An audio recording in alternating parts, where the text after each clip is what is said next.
সুমাইয়ার রিমু নাকি ভাইরাল হওয়ার জন্য সব করতে পারে। কি করেছি? যে কমেন্ট করেছে তার আব্বুর সাথে গিয়ে কি বিছানায় শুয়েছিলাম নাকি? তাহলে সে কিভাবে বলে যে আমি ভাইরাল হওয়ার জন্য সবকিছু করতে পারি? তার মানে এটা যে বলেছে তার আব্বুর সাথে গিয়ে বিছানায় শুয়েছি, এটাই সে হয়তো দেখে ফেলেছে, তাই সে ক্ষোভে এই কমেন্টটা করেছে। বাট তুমি কি কারোর সাথে এরকম করেছো? সেটাই তো, আমারও তো পাবলিকের কাছে এটাই প্রশ্ন। হ্যালো এভরিওয়ান, আমি আছি Talha. Welcome to my YouTube channel. আজকের এক ভিডিও বানাবো সুমাইয়া হিমুকে নিয়ে। তিনি এটা ইন্টারভিউতে কি বললেন, যা শুনলে আপনিও অবাক হয়ে যাবেন। চলেন ভিডিওটি একসাথে দেখা যাক। নামে মামলা করবে।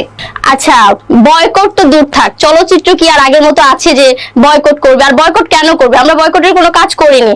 আর এটা কে বলেছে তোমাকে, এবার সেটা বলো। তার নাম তো আমি তোমাকে বলবো না। ছেলে বলেছে না মেয়ে বলেছে? জাস্ট এতটুকু মনে বলো। করো ছেলে বলেছে। আচ্ছা, যদি ছেলে বলে থাকে তাহলে মনে করবো তার জন্ম হয়েছে পাট খেতে, আর সে যদি আমার সামনে এসে বলতে পারে তাহলে মনে করো যে তাকে আমি 10 লাখ টাকা পুরস্কার দিব। আর যদি না বলতে পারে, তার পুতা আমি আরেক পুতা দিয়া ছেচ্চা বোড়া বানায় খাবো। কি করবো? আর কিছু বলবো না, মেজাজ খারাপ হয়ে গেছে এই কথা শুনে। কারণ এটা কে বলছে?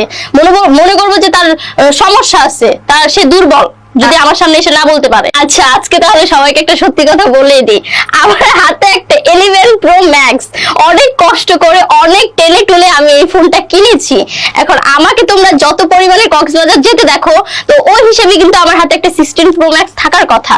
আর 16 Pro Max তো আর একদিন দুই দিনে হয়ে যায় না, অনেক পরিশ্রম করতে হয়। এখন যাদের হাতে তুমি 16 Pro Max মানে দেখতে পাচ্ছ, তুমি কি মনে করেছো তারা একদিন দুই দিনে পেয়ে গেছে? তারা জার্নি করেছে, প্রচুর জার্নি করার পর দেন হচ্ছে এই জিনিসটা জার্নি করেছে। আইফোন পাওয়ার জন্য যা জার্নি করা লাগে তারা সেটা করেছে। তুমি আসলে নায়ক হিসেবে কাকে চাও? অবভিয়াসলি নতুন হোক, বাট ছেলেটা কিউট থাকতে হবে।